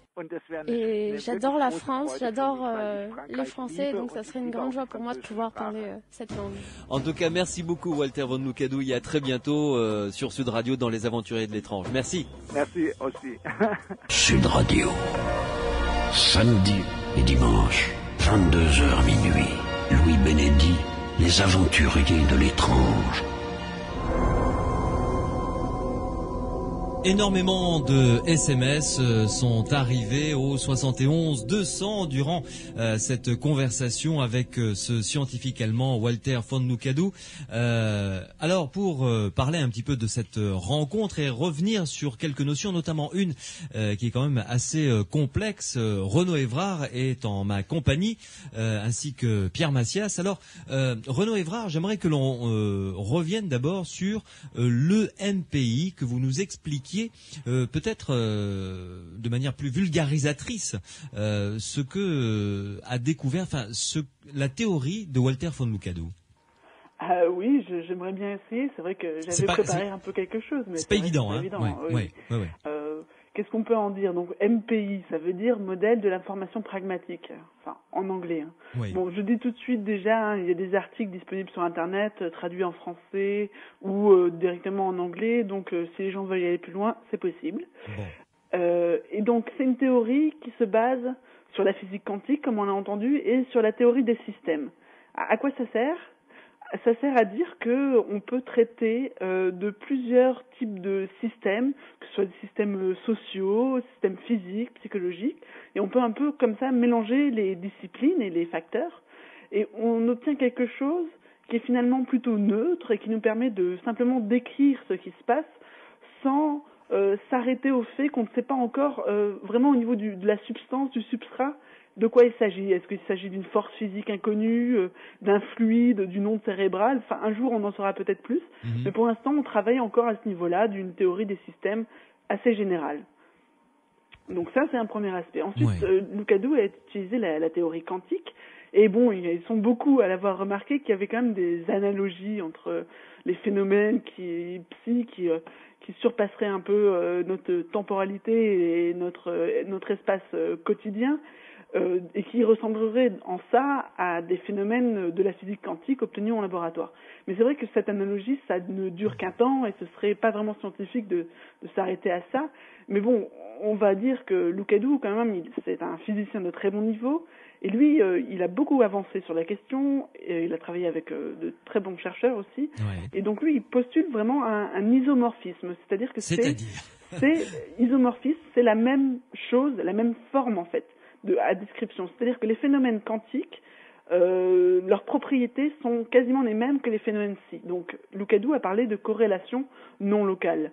Et bon, voilà, vous avez un peu suggéré, il était assez d'accord sur le fait que c'est des particules, l'expérience initiale, c'est des particules jumelées, c'est-à-dire mises en corrélation, qui sont ensuite mesurées à distance, l'une à Paris, l'autre à New York. Ouais. Et quand la mesure de l'une est fixée, l'autre, peu importe où elle se trouve, elle est également fixée en même temps. Et donc, il semble y avoir là une sorte de transfert d'informations, d'énergie plus rapide que la vitesse de la lumière, ce qui est tout bonnement interdit en physique quantique, non quantique, justement, relativiste, Einstein. Ouais. Et qu'est-ce qui permet de dire que c'est pas de la télépathie entre particules ou qu'on peut pas utiliser pour faire de la téléportation? Parce que ça, il y a des physiciens qui ont dit, tout de suite, c'est de la télépathie entre particules. Et en fait, la chose qu'il faut comprendre, c'est que ce transfert d'informations, en fait, entre ces deux particules, il n'est pas aussi efficace qu'un signal radio, par exemple, qu'un signal physique classique. C'est-à-dire qu'on ne peut pas transmettre des informations fiables par ce moyen. C'est seulement des informations de type statistique qu'on ne connaît qu'après coup, en fait. C'est quelque chose d'assez particulier et qui a toute son importance parce que ça fait que ces informations qui passeraient, elles sont d'un autre acabit. Et donc là, Lucadou parle d'information pragmatique, c'est pas lui qui a inventé le terme, il le reprend d'un autre chercheur, et il met ça comme une sorte d'équivalent de la signification, une sorte de théorie de la signification qui est vraiment au centre de son modèle, d'où le nom. Et cette théorie de la signification, donc elle a donc ces deux postulats, les phénomènes psi sont des corrélations non locales, mais intervenant non pas dans des systèmes microphysiques, mais dans des systèmes vivants, ou plus généraux en tout cas, et des systèmes non quantiques, d'un plus grand niveau. Et le deuxième chose, c'est le deuxième postulat qu'il a essayé de nous expliquer, qu'on a dit deuxième loi ou deuxième théorie, qui veut dire qu'à chaque fois qu'on va tenter d'utiliser ce phénomène comme s'il s'agissait d'un signal physique, donc c'est-à-dire pour transmettre une information fiable, ça conduit à la disparition du phénomène.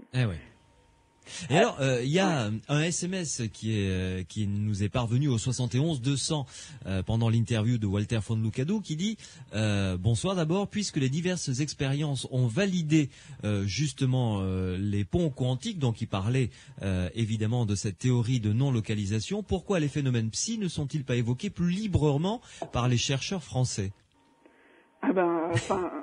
La semaine dernière, on a parlé de Olivier Costa de Beauregard, qui est un très grand physicien dans le monde quantique, qui est plutôt connu, un élève de Louis de Broglie, du très très haut niveau, qui lui, très tôt, s'est rendu compte que justement, il y avait quelque chose de prouvé qui amenait à penser que les phénomènes paranormaux étaient justement naturels, comme le suggère Lucadou en fin d'interview.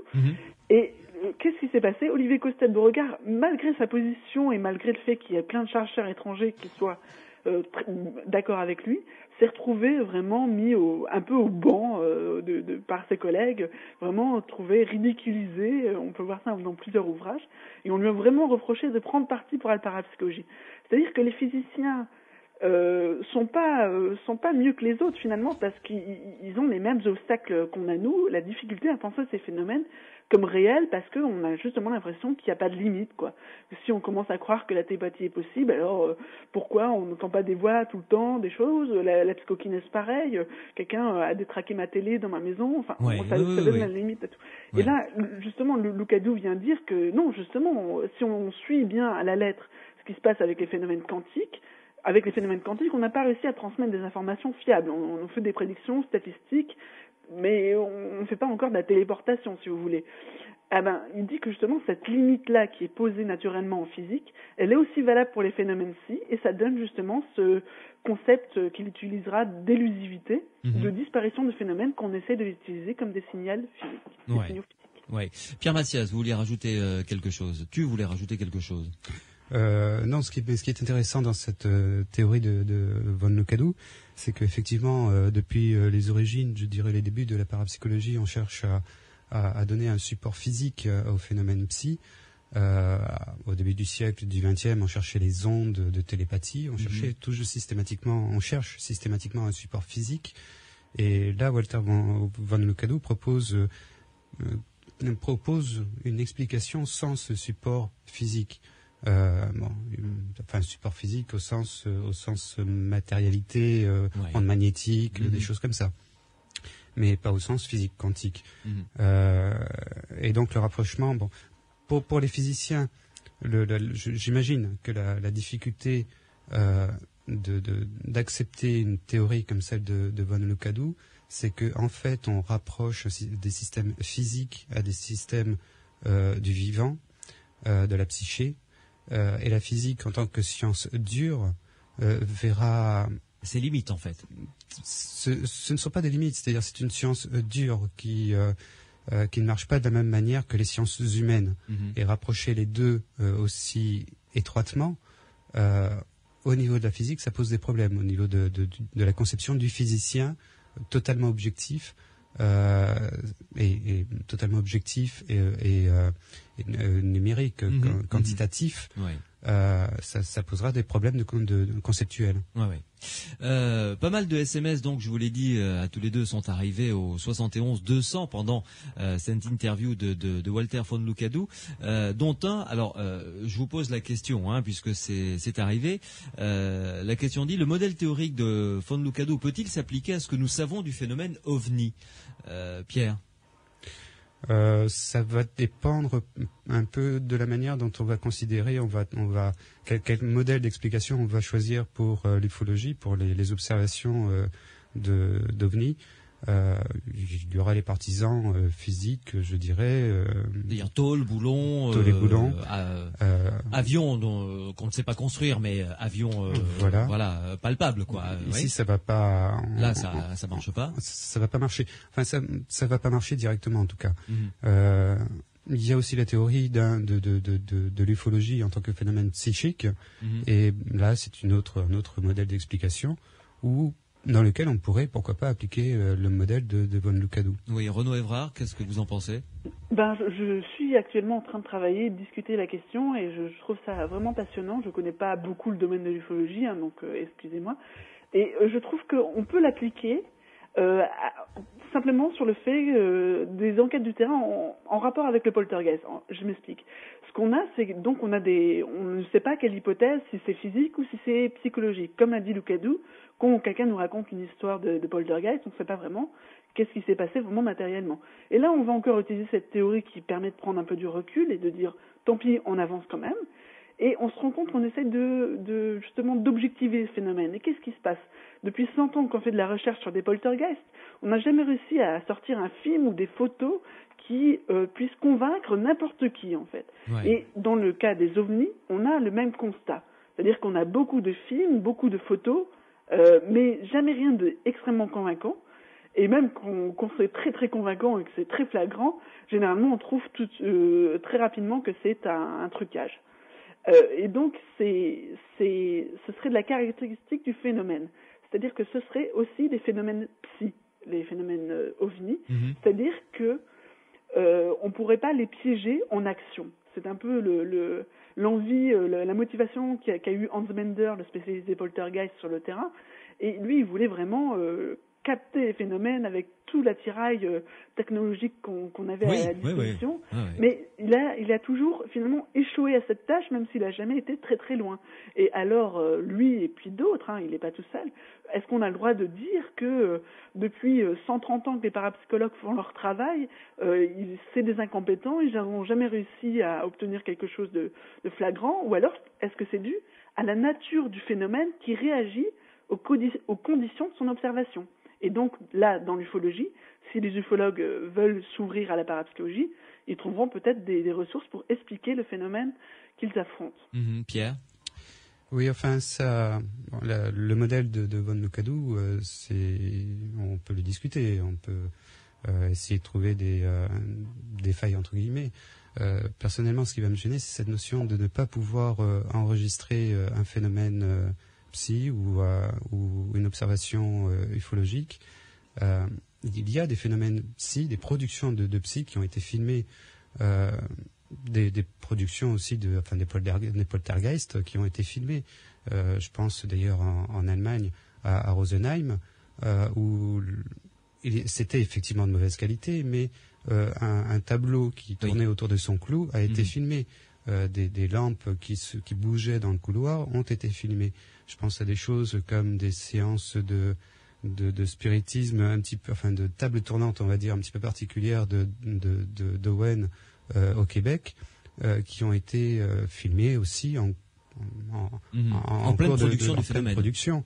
Il y a des phénomènes aussi de psychokinèse du genre Uri Geller, pas forcément lui, d'autres qui ont été filmés au cours d'expériences.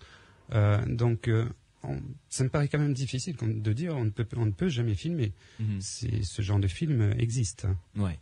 On va clore là le débat parce que évidemment ça demanderait d'aller beaucoup plus loin et là ça deviendrait vraiment une discussion de spécialistes. Non pas qu'elle serait pas intéressante, mais peut-être un petit peu trop pointue. Mais on doit avancer parce que énormément de SMS sont arrivés au 71 200, notamment une question une personne qui demande, au lieu de s'intéresser aux pouvoirs paranormaux eux-mêmes, les chercheurs devraient se demander pourquoi ils apparaissent chez une personne donnée. Renaud Évrard, que pensez-vous de cette approche ? C'est tout à fait une question qu'on s'est posée et depuis les débuts de la parapsychologie, il y a eu beaucoup d'études de type psychologique pour vraiment essayer de savoir pourquoi telle personne développait un poltergeist, par exemple, et pourquoi telle personne n'en faisait pas alors qu'elle avait des problèmes peut-être parfois plus graves. Et ces études-là, elles ont été poussées, et finalement, on n'a pas abouti sur grand-chose. C'est-à-dire qu'il n'y a pas de caractère vraiment discriminant, par exemple de dire que c'est les psychotiques ou alors les névrotiques ou des choses comme ça, ou des gens qui avaient eu des traumatismes dans l'enfance, donc ça ressortait de cette façon. Non, en fait, il y aurait peut-être qu'un seul facteur auquel s'intéresse encore Lucadou, c'est celui de tendance à la dissociation psychique. C'est quelque chose d'assez particulier, d'assez technique en psychologie. Enfin, bon, c'était connu aussi en France. C'est des personnes qui vont parfois être, on dirait, dans la lune, capables de faire deux choses en même temps. Et on se rend compte de ça, ça va être les médiums, enfin comme on conçoit les médiums par exemple, ou la personne qui fait de l'écriture automatique, donc qui écrit des messages alors que elle voit sa main bouger, elle comprend pas comment ça se fait que sa main écrit des choses qu'elle-même ne pense pas. Oui. Donc une sorte de dissociation de la pensée. Et ça, c'est des personnes qui ont fréquemment ce genre d'expérience, qui auraient plus tendance à vivre des phénomènes paranormaux. Oui, Pierre. Voilà. Oui, ici on est dans le cas d'expérimentation, donc quand on essaie de reproduire au laboratoire un phénomène psy, mais je dirais que la situation typique de l'apparition du psy chez une personne, c'est quand cette personne va vivre un stress. On l'a évoqué à plusieurs reprises avec Renaud, ça peut être un moyen d'expression du stress lui-même. Ça peut être aussi une situation... il y a des cas où souvent on se demande encore si une maladie, si un problème, un stress physique peut générer un phénomène spontané, un phénomène de terrain. En tout cas, on le rencontre assez souvent, je dirais.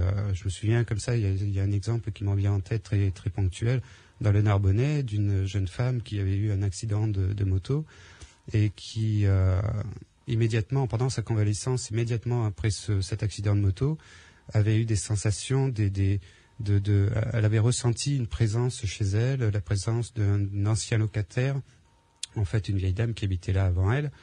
Elle avait eu des sensations qu'on avait pu vérifier en partie, et puis cette relation à cette sensation, je vais dire, pour éviter de dire à cette entité, s'est estompée pratiquement au fil de sa convalescence.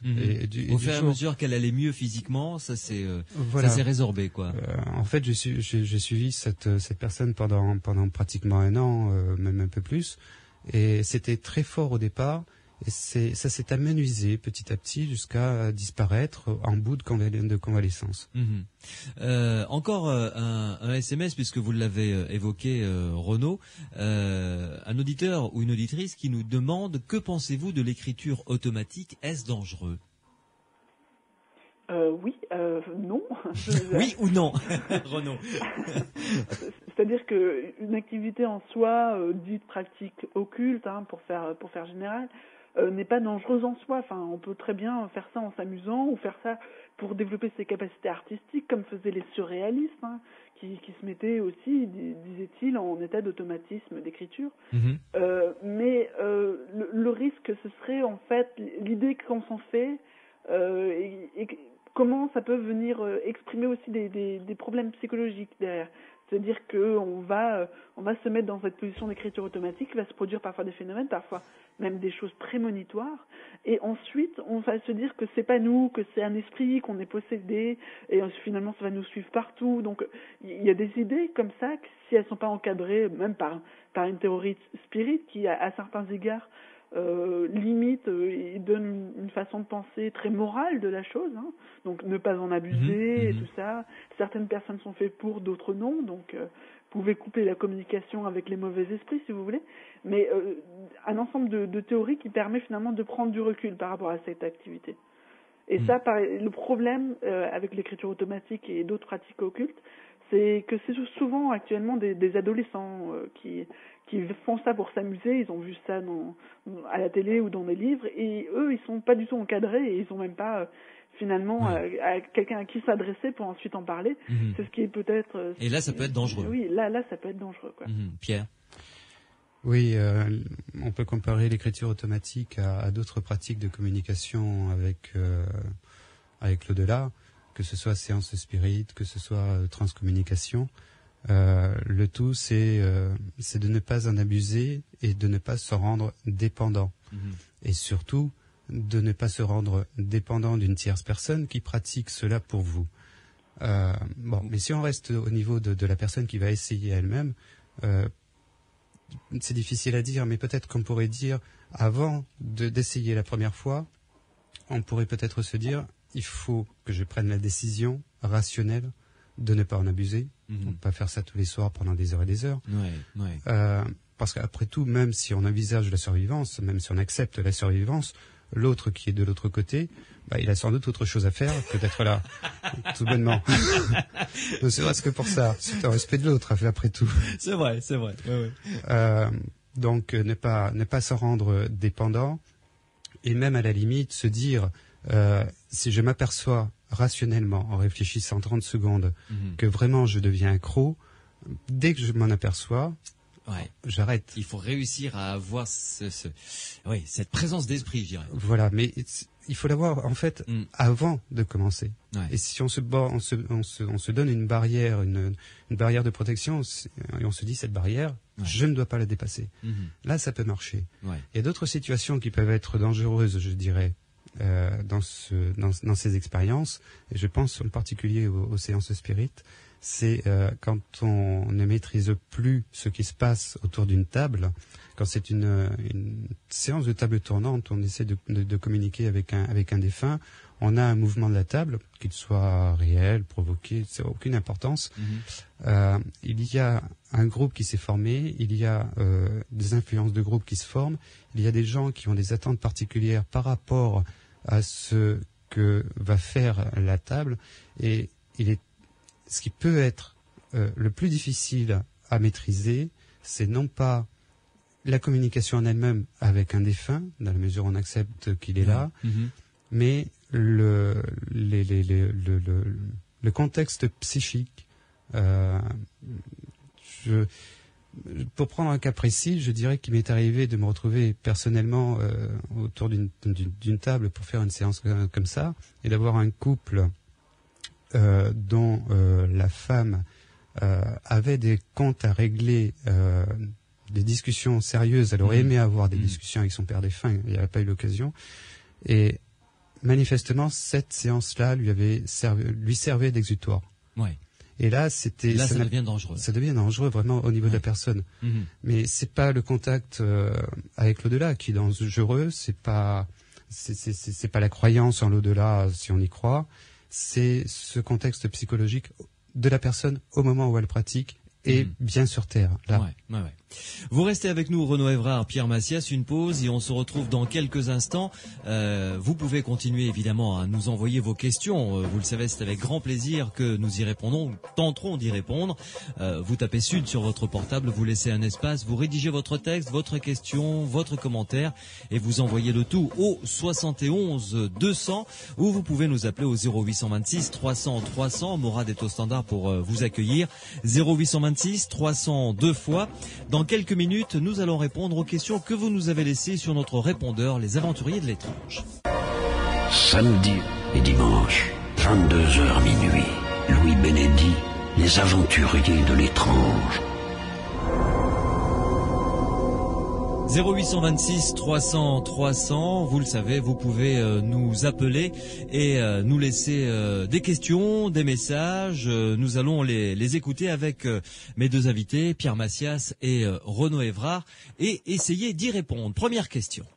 Bonjour, je m'appelle Madame Albert. Je suis intéressée par le livre de Jean Morzel. Je serais intéressée par l'achat de ce livre, mais je ne sais pas où m'adresser. Voilà, au revoir. Alors, je m'appelle Michel. Je voudrais savoir le livre que vous avez présenté le samedi 3 ou 10 février à 22h30. Le titre du livre, les rencontres avec l'au-delà. Le nom de l'auteur, je pense que c'était Jean Mansel, mais je ne suis pas sûre. J'aurais aimé savoir où pouvoir se le procurer. Merci de pouvoir répondre à mon appel. 0826 300 300, vous pouvez nous appeler pour nous laisser les questions, comme l'ont fait ces deux auditrices. Nous allons en écouter d'autres. Pierre, il s'agit de Jean Morzel, évidemment, et les références du livre que l'on va rappeler. Oui, Jean Morzel, M-O-R-Z-E-2-L-E. Donc tout commence après, aux éditions CLC.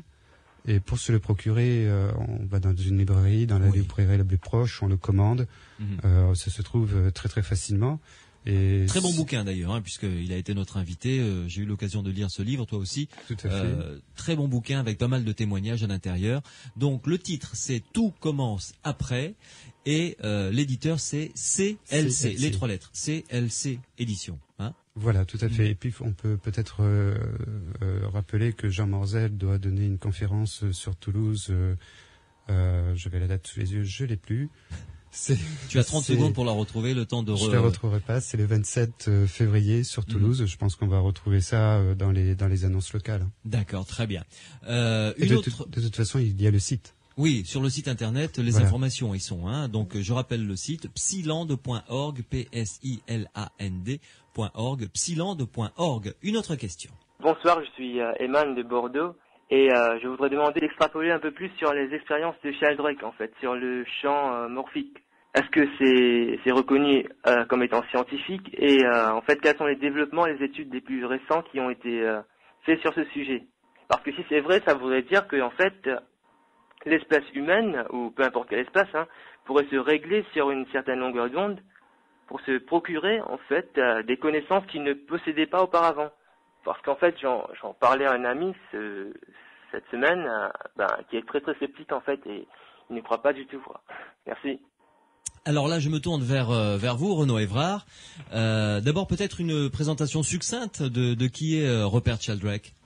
Rupert Sheldrake, c'est un biologiste anglais, une très bonne école, qui s'est intéressé aux phénomènes paranormaux, au quotidien, des choses au quotidien. Il lui a proposé une théorie, ça fait une vingtaine d'années, qui est donc la théorie des champs morphogénétiques ou champs morphiques, et qui essaye d'expliquer des effets de groupe, en fait, par exemple les vols d'oiseaux ou les bancs de poissons qui se déplacent simultanément, comme des formes de liens télépathiques.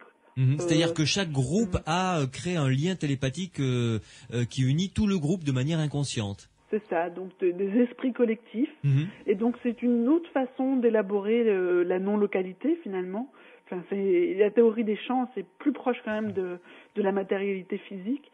Alors la question était de savoir si c'était scientifique et reconnu. Je dirais que non, malheureusement.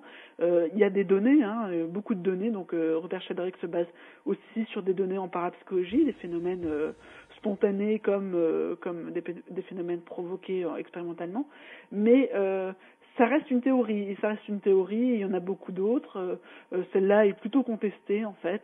Elle fonctionne plutôt encore sur le mode de l'analogie entre les champs énergétiques classiques en physique et des champs, à moitié biologiques, à moitié spirituels. Ouais. Donc c'est un peu problématique. Et je pense que c'est pas encore le moment d'extrapoler sur la question. Oui, Pierre Massias.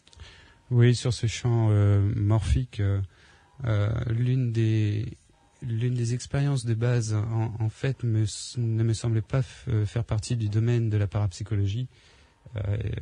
Si je me souviens bien des chercheurs, c'est dommage que j'ai pas la référence sous les yeux, mais je la retrouverai. Des chercheurs avaient remarqué que des rats réagissaient plus rapidement à ce qu'on leur demandait dans une expérimentation sur les rats. Réagissaient donc plus rapidement si la même expérimentation avait été faite ailleurs dans le monde un certain nombre de fois. Sur des rats aussi. Voilà, donc quelque part on fait une première expérimentation avec les rats, ils réagissent dans un certain temps. Voilà, très bien. Ils réagissent dans un temps donné avec des réactions qu'on va noter. Et si l'expérience est reproduite, on est dans le domaine scientifique, donc l'expérience est reproduite par d'autres chercheurs à travers le monde, et ces autres chercheurs s'aperçoivent qu'en fait, les rats, au fur et à mesure de la chronologie des répétitions dans les labos, on s'aperçoit que les rats réagissent plus vite au fur et à mesure que le nombre d'expérimentations augmente. Ah oui, comme si ceux qui avaient vécu les pionniers, quoi, les premiers rats avaient vécu cette expérience. Ils ont vécu l'expérience, mais ils laissent une trace quelque part dans une espèce de bibliothèque, et tous les autres rats du monde y ont accès quand ils se retrouvent face à cette même expérience, et ils vont un peu plus vite. Bon, c'est très très connoté de dire qu'on laisse quelque chose, une trace dans une bibliothèque quelque part. Je pense à un terme très spécifique. Sheldrake ne va pas jusque là, mais effectivement, il y aurait dans certaines traditions on appelle les mémoires akashiques, par exemple. Voilà, je voulais pas le dire, mais tu l'as dit. Dis-donc, on va le dire. Les mémoires akashiques, oui, c'est un peu ça. Voilà, non, mais Sheldrake n'est pas dans cette notion quand même de mémoire akashique. Oui, qui est plus mystique d'ailleurs. Oui, totalement. Ce qu'on peut aussi pour cette personne qui nous a appelé, c'est donner une référence la référence du dernier bouquin de Sheldrake, traduit en français. C'est Le Septième Sens. Donc du docteur Rupert Sheldrake, aux éditions du Rocher, et qui est sorti en 2004. On le trouve sans aucun souci à travers le net. Renaud Evrard, Rupert Sheldrake est aussi, a fait beaucoup d'expériences avec des animaux, me semble-t-il. Oui, c'est un spécialiste sur la question. Donc il a écrit un livre qui s'appelle par exemple Ces chiens qui attendent leur maître, ou Autres pouvoirs des animaux. Donc là, c'était une expérience où on a remarqué au quotidien que le chien se met à gambader, à aboyer quand il sait que son maître va arriver. Peu importe finalement à quelle heure il arrive, comme il pressentait sa venue. Donc c'était quelque chose d'assez étonnant, mais il y avait plein de témoignages sur la question. Et ce qui est intéressant de la démarche de Sheldrake, c'est toujours de prendre des choses qui existent au quotidien et de essayer de faire un protocole expérimental à valeur scientifique, et donc ensuite d'expérimenter de façon claire. Et c'est ce qu'il a fait, et il montre ses résultats et d'autres dans certains de ses livres. Oui, il faut noter que quand vous avez parlé, Renaud, du chien qui est content du retour de son maître, il a fait exprès de demander au maître de varier les horaires d'arrivée chez lui, évidemment, parce que là... C'est juste comme ça qu'on opérationnalise, qu'on montre justement que c'est pas du hasard, que voilà quoi. Que c'est pas fixé non plus. Oui, tout à fait. Si vous-même, d'ailleurs, j'en profite pour rebondir là-dessus pour une prochaine émission, si vous-même vous avez senti que comme ça vos animaux ont un comportement un petit peu particulier, comme s'ils avaient une espèce de capacité paranormale, évidemment votre témoignage nous intéresse. Vous pouvez nous appeler au 0826 300 300, 0826 300 300. Ce soir, Morad attend vos témoignages, par exemple, ou vous pouvez nous laisser également un message sur le répondeur après l'émission, puisque le répondeur des aventuriers de l'étrange fonctionne 24 heures sur 24. Vous avez également la possibilité de nous contacter par mail. C'est étrange au singulier, étrange@sudradio.fr. Une pause et on se retrouve avec encore vos questions au 0826 300 300. Sud Radio, samedi et dimanche, 22h minuit. Louis Bénédy, les aventuriers de l'étrange. Avec mes deux invités, Pierre Macias qui tient le site internet qui héberge toutes les archives des aventuriers de l'étrange, toutes les émissions, vous pouvez les télécharger en intégralité sur psiland.org, psiland.org, psiland.org. Et puis Renaud Évrard qui est en notre compagnie, Renaud Évrard qui appartient au GEIMI, donc le groupe d'étudiants de l'Institut Métapsychique International. À tous les deux, encore une question qui nous est arrivée au 0826 300 300. Bonjour, je voudrais avoir des renseignements sur le congrès de Martigues sur les NDE, s'il vous plaît. J'aimerais bien avoir les références pour pouvoir le commander. Je m'appelle Josiane, j'habite un petit village qui s'appelle Saint-Mamel-la-Selvetat, à côté d'Aurillac, dans le Cantal. Merci. Alors, Josiane nous demande de Pierre d'avoir les références pour avoir peut-être le livre qui en est sorti, c'est-à-dire l'écrit de toutes les conférences et surtout le DVD qui a été publié. Oui, alors on peut trouver en fait tous les renseignements sur le site de Sonia Barcala, qui est l'organisatrice des rencontres de Martigues. Ouais. Le site c'est s17production.com, donc S17 comme le nombre, production tout accolé.com, et là on va avoir les références donc des actes du colloque de Martigues qui sont parus très récemment, et les références aux 2 CD aussi qui ont été produits juste après les rencontres. Donc 2 CD, il y en a un qui regroupe des extraits des conférences et un autre. Ce sont des films, c'est ça. Ce sont des films, c'était filmé au cours les conférences, du congrès. C'est ça. Mais le CD ne représente pas complètement le congrès, par manque de place tout simplement. Et il y a un autre CD, un autre DVD, pardon, sur le colloque de Martigues, qui lui est dédié complètement à la conférence du docteur Pim von Lommel, donc un médecin qui a regardé un petit peu comment ça se passait dans le cerveau, qui a essayé d'estimer comment ça se passait dans le cerveau au moment des NDE. Au moment des expériences de mort imminente, c'est voilà. Ça. Ouais. Tu as retrouvé le lieu, la date de la conférence que va donner Jean Morzel, qui a été notre invité il y a quelque temps de cela. Jean Morzel, l'auteur donc, je rappelle à celles qui nous l'ont demandé, du livre qui s'intitule Tout commence après aux éditions CLC. Voilà. Alors, la conférence se déroulera à Toulouse en Haute-Garonne. Notez bien si vous êtes dans le coin. Alors à Toulouse, ce sera donc le 27 février à 20h30. Et c'est une conférence de Jean Morzel et de Jean-Jacques Charbonnier, que nous avons reçu aussi, et qui est organisée par l'Association des Femmes Brisées, 7 rue Chabanon à Toulouse. Et si on a besoin de renseignements supplémentaires, on peut appeler le 05 61 73 38 64. Je le redonne. Oui. 05 61 73 38 64. Voilà. Et toutes ces références, évidemment, sont disponibles sur le site internet psiland.org, psiland.org, psiland.org. Monique de Nîmes vient de nous envoyer un SMS avec une question qui demande: est-ce que les apparitions, les visions en plein jour sont plus réelles que celles que l'on fait la nuit? Renaud Évrard, est-ce qu'on peut faire une distinction entre les deux, où une apparition est une apparition n'importe quand, indépendamment du moment où elle arrive? Non, je pense qu'on peut faire une distinction, mais il faut toujours pouvoir avoir des éléments du contexte, parce que là, une apparition, c'est très très vague. Oui, tout à fait. Et, alors, dans l'élément du contexte, qu'est-ce qu'on a à prendre en compte? C'est par exemple l'état modifié de conscience de la personne, c'est-à-dire qu'elle peut être en veille normale, en plein jour, en pleine journée, quelque chose de banal, ou elle peut être aussi perdue dans ses pensées ou sortir d'une sieste. Ça, en pleine journée, c'est possible. Mais la nuit, ce qu'on a fréquemment, c'est des témoignages de personnes qui ont des apparitions, mais au moment de s'endormir ou au moment de se lever, donc à des moments où il y a fréquemment ce qu'on appelle des hallucinations hypnagogiques ou hypnopompiques. Oula, que c'est schné.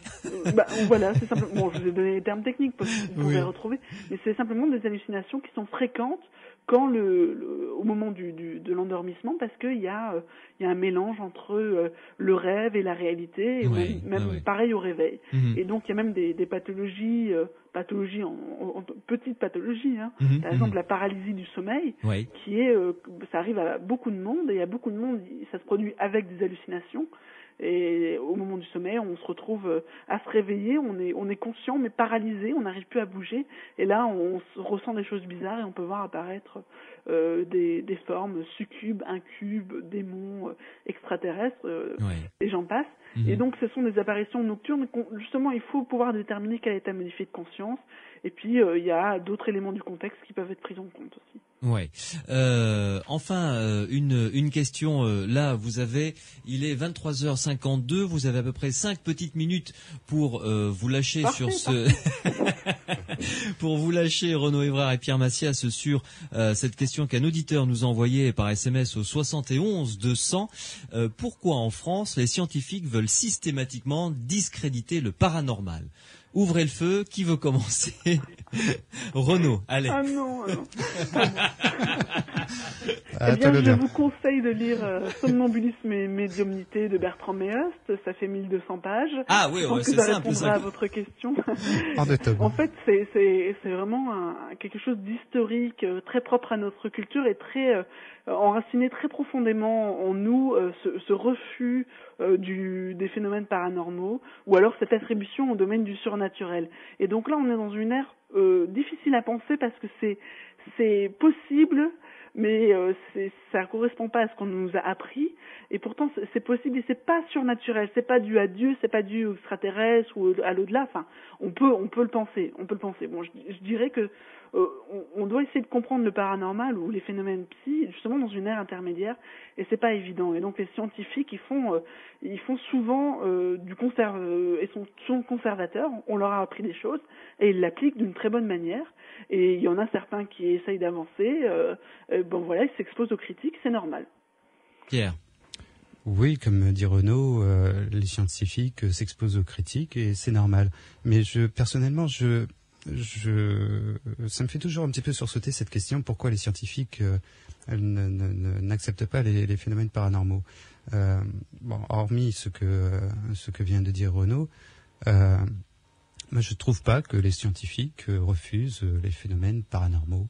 On trouve plein de scientifiques, aussi bien dans les sciences dures que dans les sciences humaines, et que ce soit de jeunes scientifiques au moment de leur mémoire, de DEA, de thèse, qui s'intéressent à ces sujets.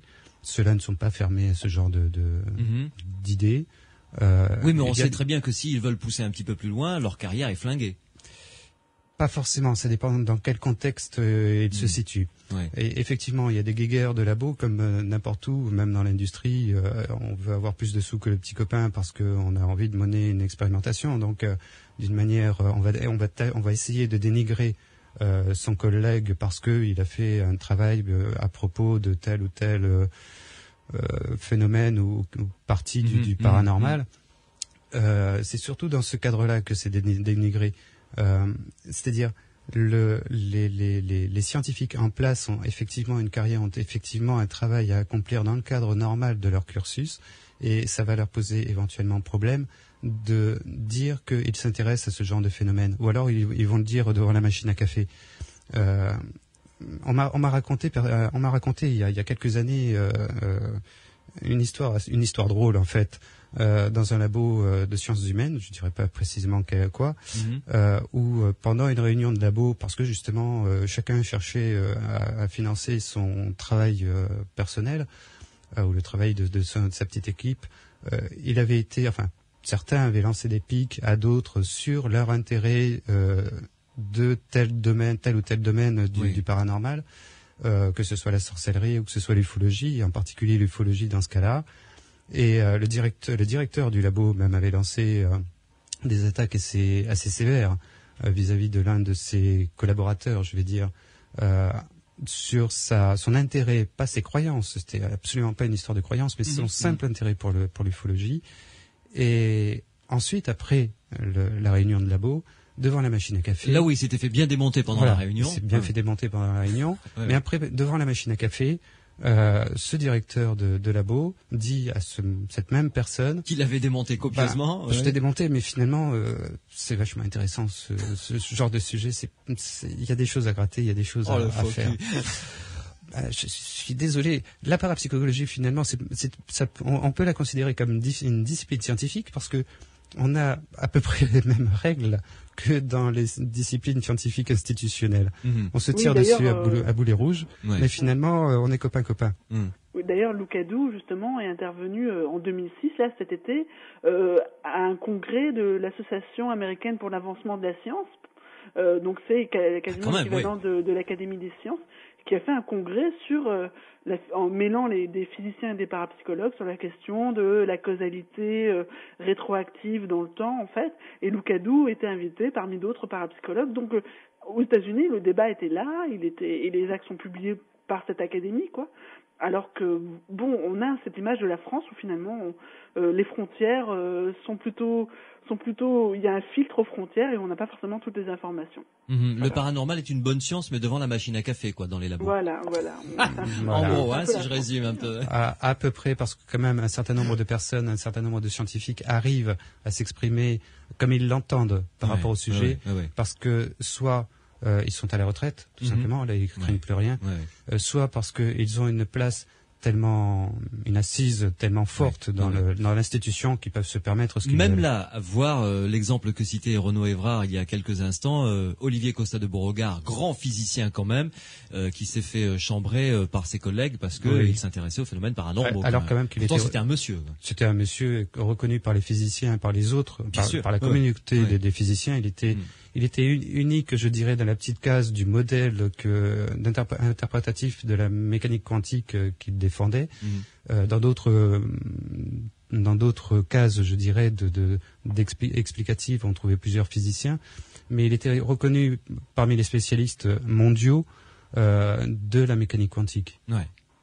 Merci en tout cas Renaud Évrard de nous avoir accordé de votre temps. On se retrouve le week-end prochain puisque le week-end prochain ce sera week-end spécial témoignage avec énormément de témoins que l'on a commencé à contacter et qui vont venir nous raconter leurs expériences tout à fait étonnantes. Vous serez des nôtres donc Renaud. Ah oui, très bien, mais je dois vous dire que j'ai beaucoup aimé cette interview de Lucadou. Je trouve que c'est une très bonne émission. Merci. Merci à vous. Merci beaucoup Renaud et au week-end prochain.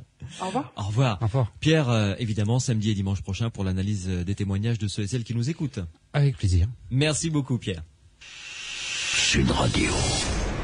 Samedi et dimanche, 22h minuit. Louis Bénédy, les aventuriers de l'étrange.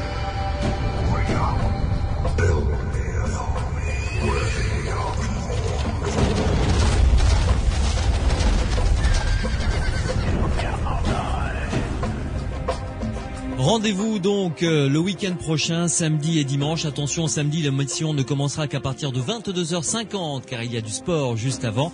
Week-end consacré au témoignage avec, vous allez entendre des récits absolument fascinants, passionnants.